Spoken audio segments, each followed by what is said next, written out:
Em nosso estudo de hoje, a lição 42 do livro Palavras da Vida Eterna, no serviço mediúnico. Há diversidade de dons, mas o Espírito é o mesmo. Paulo, na primeira carta aos Coríntios, capítulo 12, versículo 4. Examinando os dons espirituais, ou mais propriamente as faculdades mediúnicas entre os aprendizes do Evangelho, o apóstolo Paulo afirma categórico no capítulo 12 da sua primeira epístola aos Coríntios: há diversidade de dons, mas o Espírito é o mesmo. Há diversidade de ministérios, mas o Senhor é o mesmo, e há diversidade de operações, mas é o mesmo Deus que opera tudo em todos. A manifestação do Espírito, porém, é concedida a cada um para o que for útil, pois que a um, pelo Espírito, é dada a palavra da sabedoria, e a outro, pelo mesmo Espírito, a palavra da ciência, e a outro, pelo mesmo Espírito, a fé, e a outro, pelo mesmo Espírito, os dons de curar, a outro, a operação de fenômenos, e a outro, a profecia, a outro, o dom de discernir os espíritos, e a outra, a variedade de línguas, e ainda a outra, a interpretação das línguas. Mas um só é, e o mesmo Espírito opera todas essas coisas, repartindo particularmente a cada um como lhe apraz. Parece incrível que explicações tão claras ao redor da mediunidade tenham vindo à luz há 19 séculos, traçando diretrizes e especificando deveres pela mão firme daquele que se constitui em amigo fiel da gentilidade. Ao disse outrora Paulo, relembremos hoje que a mediunidade é cedida a cada um para o que for útil.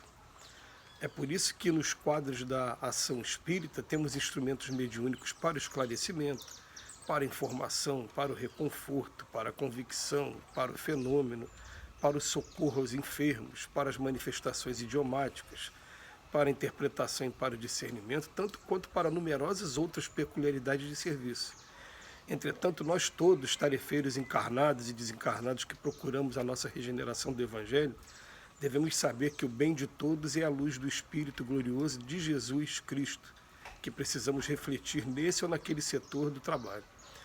Abstenhamos-nos assim do contato com as forças que operam a perturbação e a desordem, visíveis ou invisíveis, na certeza de que daremos conta dos dotes mediúnicos com que fomos temporariamente felicitados, porque o Espírito do Senhor, por seus mensageiros, nos aquinhoa com esse ou aquele empréstimo de energias medianímicas, a título precário para a nossa própria edificação e segundo as nossas necessidades. A gente percebe que esse assunto, né, dos dons mediúnicos, ele já é um assunto que vem sendo trabalhado há muito tempo, inclusive, como diz o Emmanuel aqui, né, na primeira carta aos Coríntios de Paulo. Paulo fala de maneira bem franca, bem direta sobre a diversidade de dons. O problema todo com relação ao tema é que a gente percebe uma preocupação vamos botar assim, de destaque, uma preocupação de muitas vezes querer até parecer ser melhor, de querer reunir maior número de dons mediúnicos. Então, primeira coisa, dom mediúnico. Essa palavra mediunidade é uma palavra nova. O que significa mediunidade? Mediunidade é você sentir em qualquer grau, em qualquer escala, a presença espiritual perto de você. Isso significa mediunidade. É uma palavra nova, tá? A gente sabe que a gente já viu até algumas versões bíblicas utilizando essa palavra de uma maneira pejorativa, né, procurando colocar junto com charlatanismo, com cartomantes, necromantes, aqueles nomes, né, que aparecem lá principalmente nos dois livros de Moisés, no Número e Deuteronômio, e em outros momentos aí da Bíblia. Mas essa palavra é nova. Se essa palavra ela aparecer em alguma Bíblia, porque a Bíblia foi alterada e colocaram essa palavra. Essa palavra vem do século XIX com Allan Kardec. E o que ela significa? Significa você sentir em qualquer grau a presença dos espíritos. Isso é mediunidade. A questão toda que os espíritos estão sempre trabalhando com a gente é que ele fala em primeiro lugar, pode ter diversos dons, mas o Pai é o mesmo. E o Pai vai dar os dons de acordo com a sua necessidade e de acordo com o trabalho que você venha desempenhar. Então, por exemplo, o trabalho que eu desempenho, eu gosto muito de fazer palestras, né? Sou convidado o tempo todo para fazer estudos.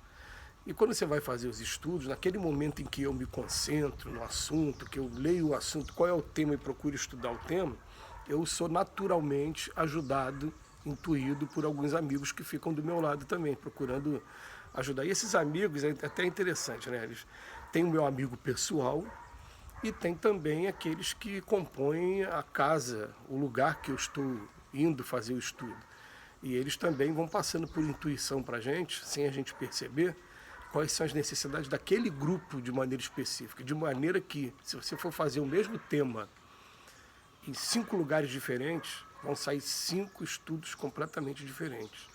Isso, gente, acontece de maneira natural, sem forçação de barra, né? Por exemplo, se a pessoa tiver como opção, eu vou ficar na frente da minha instituição religiosa recebendo as pessoas, entregando folheto, dando bom dia, boa tarde, dando aquele abraço, fazendo vou botar aquele, como as pessoas falam, relação pública, né, de receber a pessoa.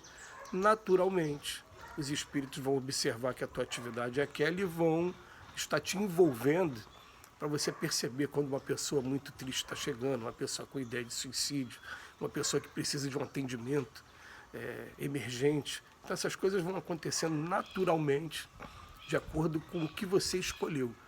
Ah, mas eu escolhi ficar dentro da cozinha preparando a alimentação. Tudo bem, você vai ser guiado também dentro dos temperos corretos, dentro de a quem buscar doação para poder estar sempre tendo algum alimento.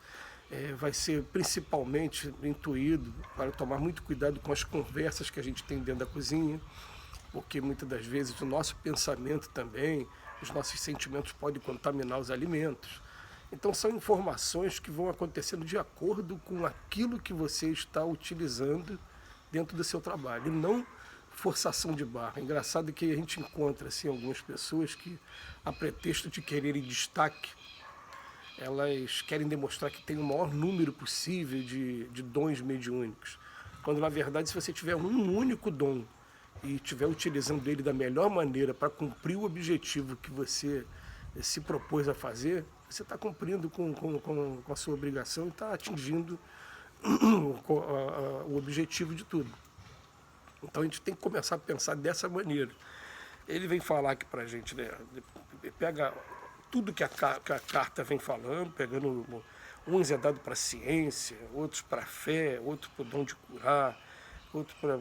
Então, às vezes a pessoa vira, como assim dom de curar? A gente tem gente que tem naturalmente um astral tão bom, uma coisa tão boa, que ela, mesmo sem perceber, ela chega perto das pessoas, coloca a mão nas pessoas, ou num toque, numa conversa, a pessoa se sente melhor, né? E esse é um dom que a pessoa tem. Então, quando é identificado esse dom, coloca essa pessoa para fazer um trabalho específico, porque vai ter gente chegando com medo da doença, com a doença, arrasado porque o parente está doente, e é essa pessoa que está precisando naquele momento do alívio. Então aquele dom vai estar sendo utilizado da melhor maneira possível, e aquele dom se basta. Se você conseguir usar aquele dom ali, está ótimo, né?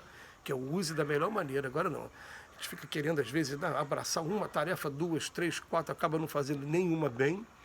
Fica igual aquela pessoa que faz várias faculdades e acaba não desempenhando nenhuma, né? Parece estar trocando de profissão toda hora. Então, o interessante da gente analisar esse estudo de hoje é: existem diversidade de dons, mas quando termina a lição, ele fala assim, né? Ele fala: abstenhamos-nos do contato com forças que operam perturbação e desordem, visíveis ou invisíveis, na certeza de que daremos conta dos dotes mediúnicos com que fomos temporariamente felicitados. Então, vamos afastar tudo que perturbe a gente, e esses dotes que a gente recebeu naturalmente agora, né, eles vão ser utilizados da melhor maneira, porque o Espírito do Senhor, por seus mensageiros, nos aquinhou com esse ou aquele empréstimo, e é empréstimo, vejam bem, empréstimo, a título precário, é para a nossa própria edificação e segundo as nossas necessidades também. Então é até interessante a gente assinalar também que esses dons chegam para a gente de acordo com as nossas necessidades também. Então é a necessidade que eu tenho de reparar alguma coisa que eu fiz no passado, é a necessidade que eu tenho de desenvolver esse trabalho, e as coisas vão acontecendo naturalmente, mas sem forçação de barra, sem querer ser ou aparentar ser aquilo que a gente não é. apenas entendendo que a árvore, o tronco maior é Jesus. Que Ele nos abençoe hoje e sempre.